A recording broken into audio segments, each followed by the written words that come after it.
आपल्या सगळ्यांचं स्वागत आहे आयकॉन स्टील प्रस्तुत बिल्ड आयकॉन या उपक्रमामध्ये. आज आम्हाला चोपड्यामध्ये आणि माझ्यासोबत आहेत इंजिनियर प्रफुल्ल नायडेजी. नमस्कार. नमस्कार. त्यांच्याबद्दल सांगायचं म्हणजे मागच्या काही वर्षांपासून या क्षेत्रामध्ये अतिशय उत्तमरित्या काम करतायत. इंजिनियर म्हणून तर त्यांचं काम चालू आहे, सोबत बिल्डर डेव्हलपर म्हणून सुद्धा काम चालू आहे. रो अनेक प्रोजेक्ट त्यांनी केलेले आहेत. त्यामुळे त्यांचा आतापर्यंतचा हा प्रवास कसा होता, त्यांना आलेले अनुभव कसे आहेत, या क्षेत्राकडे बघण्याचा त्यांचा दृष्टिकोन काय आहे, या सगळ्या संदर्भात आपण त्यांच्याशी गप्पा मारणार आहोत बिल्ड आयकॉन या प्लॅटफॉर्मवर. नमस्कार. नमस्कार. तर गप्पांची आपण अशी सुरुवात करूया, ते म्हणजे अगदी तुमच्या लहानपणापासून, की तुमची शाळा कुठली होती, मग तुमचं बरं. कॉलेज कुठलं होतं, हं. आणि सगळ्यात महत्त्वाचं सिव्हिल इंजिनिअरिंग हे क्षेत्र निवडण्यामागचं प्रेरणास्थान कोण होतं, ज्यांच्यामुळं खरं तर तुम्ही या क्षेत्राकडे आलात? बरं. काय सांगाल? नमस्कार. माझं नाव प्रफुल्ल योगराज नायदे. बेसिकली मी माझं जे प्रायमरी एज्युकेशन होतं ते धुळ्याला कंप्लीट केलं. त्यानंतर 11th-12th जी होती ती जैन हायस्कूलला कंप्लीट केली आणि नंतर जे काही 12th नंतर इंजिनिअरिंग केलं ते मी नाशिकला भुजबळ नॉलेज सिटी ह्या कॉलेजला कंप्लीट केलं. हे कॉलेज कंप्लीट म्हणजे बेसिकली सिव्हिल इंजिनिअरिंग ब्रांच हे निवडण्यामागचं रिझन असं होतं, की लहानपणी असे ब्रिजेस वगैरे, रेल्वेज वगैरे असं काही बघितल्यानंतर असं वाटायचं, की अरे हे काहीतरी नवीन इनोव्हेटिव्ह प्रकार आहे. सो असं वाटायला लागलं, की आपण ह्या फील्डमध्ये काहीतरी नवीन करू शकतो आणि इतर जर डिपार्टमेंट आपण बघितले तर आपण प्रॅक्टिकल डोळ्यासमोर अनुभव घेऊ शकत नाही. पण सिव्हिल फील्ड ही अशी आहे, जी कुठल्याही सेक्टरमध्ये तुम्ही जर काम केलात ना, तर प्रॅक्टिकली सगळं डोळ्यांना दिसतं. फॉर एक्झाम्पल आता कॉम्प्युटर सॉफ्टवेअर असेल, तर आपण वर्किंग करतो, पण बेसिकली त्यात काय वर्क होतं हे लक्षात येत नाही. पण जे काही आपण सिव्हिलमध्ये काम करतो, हे सगळं डोळ्यांनी व्हिजिबल असतं. मग ह्यासाठी मी विचार केला, की आपलं जे प्रॅक्टिकल आवड आहे, त्यानंतर आपलं फिजिकल ॲक्टिव्हिटीज आहेत, त्या जास्त असतात. तर मग त्यासाठी मी सिव्हिल हे क्षेत्र निवडलं आणि त्यानंतर मग मी इंजिनिअरिंग जेव्हा नाशिकला कंप्लीट केली, त्यानंतर मी 3 ते 4 वर्षाचा मी अनुभव घेतला बाहेर. मी कन्सल्टन्सी जॉइन केल्या, त्यानंतर मग पी-एम-सी जॉइन केला. इथे जॉइन केल्यानंतर मी 3 ते 4 वर्ष मी साइट इंजिनिअरिंग पण घेतलं, प्लस बिलिंग इंजिनिअरिंगमध्ये पण नॉलेज घेतलं. मग त्यामुळे माझं बिलिंग सेक्शनचं पण काम आहे आणि साइटचं पण काम आहे. मग ते कंप्लीट झाल्यानंतर मग पहिल्यापासून स्वप्न होतं, की स्वतःचं काहीतरी एक आपण छोटं का असेना, पण काहीतरी आपलं एक स्वतःचं कंपनी इन्व्हेस्ट करावी आणि स्वतःची कंपनी स्टार्ट करावी. मग त्यानंतर मी जवळ-जवळ आता 2-2.5 वर्ष झाले मी स्वतःचं माझं ऑफिस स्टार्ट केलंय. 2-2.5 वर्षामध्ये near about me 100 plus project केले आहेत.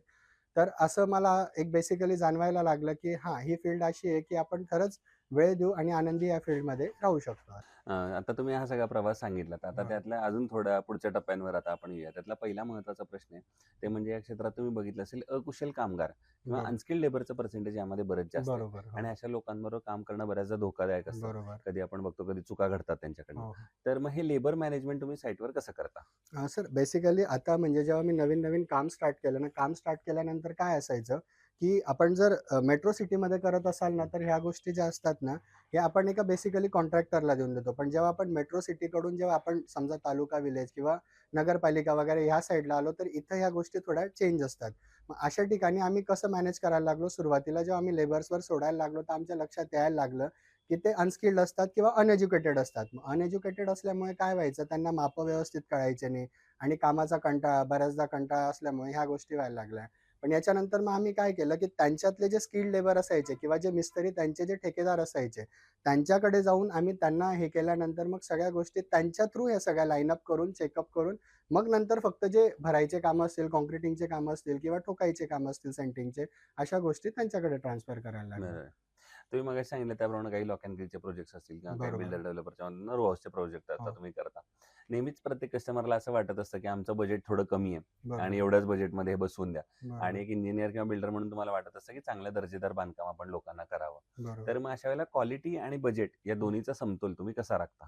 असं बेसिकली काय असतं ना, की जो क्वालिटीचा प्रश्न येतो, आपण म्हणजे आता म्हणजे जर आपण समजा कामं करताना लक्षात येईलच आपल्या, की क्वालिटी आणि जो अमाउंट जी असते ना, ती अमाउंट फिनिशिंग वर्कला खूप जास्त लागते.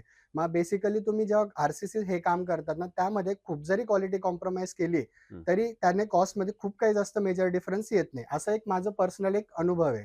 म्हणजे तुम्ही प्रॉपर काँक्रिटिंग करत असाल, प्रॉपर स्टील वापरत असाल, तर खूप काही जास्त म्हणजे हार्डली 10% पर्यंत या कॉस्टमध्ये तुमचा जवळपास फरक पडतो. मला असं वाटतं, की जर ती कॉस्ट कटिंग कुठे तुम्हाला करायची असेल ना, तर ते इंटरनल वर्क्स असतील. जसं फॉर एक्झाम्पल फ्लोरिंग झाल्या किंवा फॉर एक्झाम्पल आपले प्लंबिंगचे कॉक्स झाले, नळ झाले किंवा बटन्स वगैरे झाले.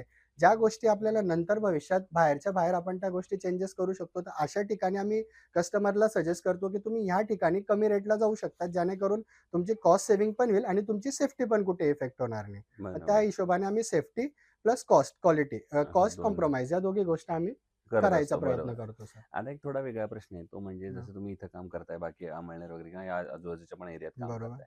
तर एक यंग इंजिनियर म्हणून असं हां, विचारायचं आहे मला, की एक जळगाव जिल्ह्याच्या विकासाचं व्हिजन जर बरोबर. विचारलं तर येणाऱ्या 15-20 वर्षामध्ये प्रशासनानं कुठल्या क्षेत्रावर काम केलं पाहिजे असं तुम्हाला वाटतं?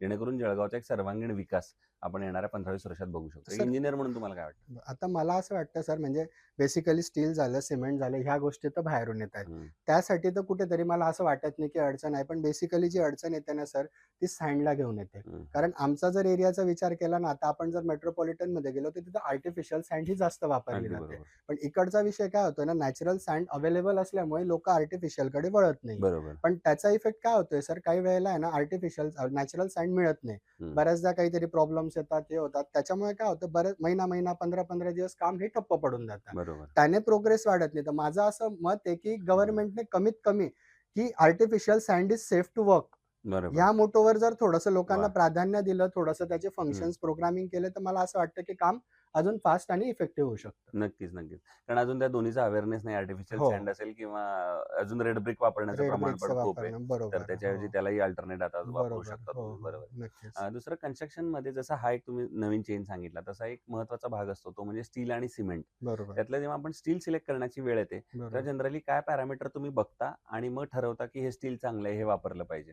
आता जनरली तर आपण 550D वापरतोच सर. हं, आता बेसिकली काय असायचं, पहिलं 6 ला स्टिरअप्स वगैरे नसायचे, जे आपण रिंग्स वगैरे म्हणतो. हं, पण हं. आता जवळपास सगळ्याच कंपनींना मिळतं. मग आपण सगळ्यात महत्त्वाची गोष्ट बघतो, की त्याचं वेट कसं आहे. त्यानंतर आपण त्याची डक्टिलिटी चेक करतो. म्हणजे त्याच्यातलं कार्बन कंटेंट काय आहे, ह्यानुसार आपण ह्या गोष्टी ठरवत असतो. आता कार्बन कंटेंट जर जास्त असेल, तर नक्की त्याची स्ट्रेंथ जास्त येते, पण हं. त्याचा ब्रिटलनेस पण वाढतो. पण तीच जर आपण त्याचं कार्बन कंटेंट लिमिटमध्ये ठेवलं, तर त्याची डक्टिलिटी वाढते. पण आता टी-एम-टी जे असतील, डी असतील, 550D जे आपण वापरतो, त्याचा एक प्लस पॉइंट असा आहे, की इनर जो डायमीटर असतो, तो त्याच्यामध्ये स्ट्रेंथ देतो कार्बन कंटेंट वाढवल्यामुळे आणि आउटर जो डायमीटर असतो, तो डक्टिलिटी देतो. त्याच्यामुळे डक्टिलिटी प्लस स्ट्रेंथ ह्या दोघं ज्या गोष्टी आहेत, ह्या हं. आपल्याला 550D मध्ये मिळत आहेत. त्याच्यामुळे आम्ही ह्या गोष्टी डक्टिलिटीकडे सहसा थोडं जास्त वळतो, की जे कामं असतील, लेबर्स लोकं असतील, त्यांना रिंग्स वगैरे तयार करायचे असतील किंवा एल मारायचे असतील, ह्या गोष्टी थोड्या सोयीस्कर जातात असं. बरोबर. आणि दुसरं मग आयकॉन स्टील तुम्ही वापरलंय हो, यापूर्वी आधी? वापरलंय सर. तर मग त्यांच्या सर्व्हिस, डिलिव्हरी आणि अवेलेबिलिटी बद्दल काय सांगाल? Sir I will give a plus about it because क्या बात है! दे डेफिनेटली मैं अगर चोपड़ा की बात करूँगा तो हुँ, फिर अग्रवाल सर है। मैंने अभी लगभग अगर चोपड़ा में मेरे जितने 30 टू 40% साइड पे I am using Icon steel. अच्छा, quality is regular really best no matter and service के बारे में भी कोई इश्यू नहीं है। वाह! It you can go for it definitely. क्या बात है! दुसरं आत्तापर्यंत काम केलेल्या प्रोजेक्टमधला असा एखादा प्रोजेक्ट सांगता येईल का, जो करताना काहीतरी अडचण आली, आव्हान आली आणि त्याच्यावर तुम्ही कशी मात केलीत? म्हणजे कधी ब्लॅक कॉटन सॉइलचा प्रॉब्लेम आला, बरोबर. कधी पाऊस आला अचानक, कधी हं. लेबरच आले नाहीत, असं बरोबर. एखादी सिच्युएशन आठवते? एक असा प्रोजेक्ट होता सर, जो अगदी म्हणजे नदीच्या काठेला येणारा होता हं, आणि हं. तिथे काय होतं ना, की बॅक फिलिंग जी होती ती थोडीशी एलिव्हेशनमध्ये होती. बरोबर. मग अशा ठिकाणी आम्ही जेव्हा त्याचं एक्स्कॅव्हेशन करायला गेलो ना, एक्स्कॅव्हेशन केल्यानंतर आम्ही कितीही खालीपर्यंत जात होतो, तर ब्लॅक कॉटनच लागत हो, होती. मग अशा केसमध्ये आम्हाला काय करायचं होतं, रिटेनिंग वॉल उभी करायची होती. हो. पण आता रिटेनिंग वॉल एका पर्टिक्युलर रेसिडेन्शियल घरासाठी उभं करणं म्हणजे कॉस्टच्या बाबतीत तिचा बजेट खूप काहीतरी असेल. मग अशा केसमध्ये आम्ही काय केलं सर, की जे म्हणजे एक्स्कॅव्हेशन केल्यानंतर जेवढे 3-4 जे खड्डे येत होते ना, त्या ठिकाणी थोडंसं पायलिंग करून घेतलं. पायलिंग केल्यानंतर पाईल कॅप टाकून त्याच्यावर रबल सोरिंग केली आणि रबल सोरिंग करून आपण जे प्लम काँक्रिटिंग म्हणतो, असं प्लम काँक्रिटिंग केलं जवळ-जवळ 2 ते 2.5 फुटापर्यंत आणि मग त्याच्यानंतर त्याच्यावर राफ्ट टाकून त्याचं फाउंडेशन उभं करून रेसिडेन्शियल घर कन्स्ट्रक्ट केलं. क्या बात! आणि असा एखादा प्रोजेक्ट जो तुम्हाला असं वाटतं आतापर्यंत काम केल्यातला सगळ्यात बेस्ट प्रोजेक्ट आहे. तुमचा आयकॉनिक प्रोजेक्ट आहे. तर तो कुठला आणि त्याची काय वैशिष्ट्य? प्रताप पावरा सर यांचा तो प्रोजेक्ट आहे. हं, ॲक्चुअल तो प्लॉट जो आहे तो सेमी डिटॅच प्लॉट आहे.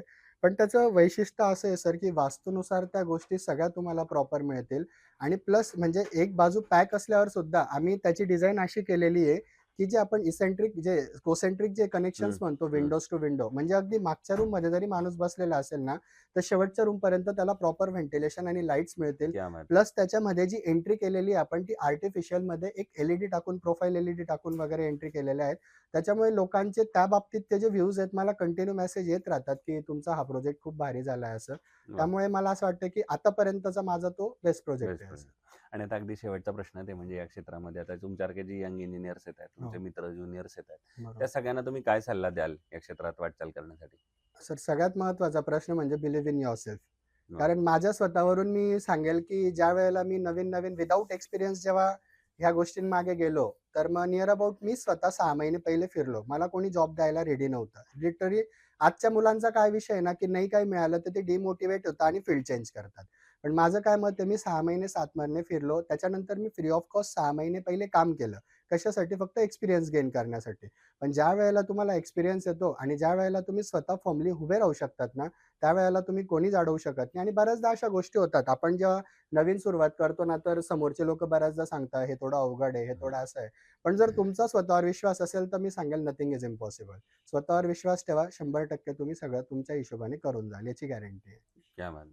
तर हे होते इंजिनिअर प्रफुल्ल नायदेजी आणि त्यांनी सांगितलं त्याप्रमाणे स्वतःवर विश्वास असणं सगळ्यात महत्त्वाचं आहे. हं. एक इंजिनिअर म्हणून जेव्हा तुम्ही मल्टी स्टोरेड कुठली बिल्डिंग बांधत असता, तेव्हा त्याचा पाया जर भक्कम असेल, तर त्याच्यावर तुम्ही कितीही त्याप्रमाणे मजले चढवू शकता. त्याप्रमाणे जर तुमचा स्वतःचा विश्वास असेल, तर तुम्ही कुठल्याही नकारात्मक गोष्टीवर मात करून पुढे जाऊ शकता. बरोबर. पुन्हा एकदा आपले मनापासून आभार की तुम्ही आलात थँक यू सर. आणि भविष्यात सुद्धा असेच उत्तमोत्तम आयकॉनिक प्रोजेक्टची निर्मिती आपल्या हातून घडावी, याच आयकॉन स्टीलतर्फे मनःपूर्वक शुभेच्छा. Thank you thank sir. You. Thank you.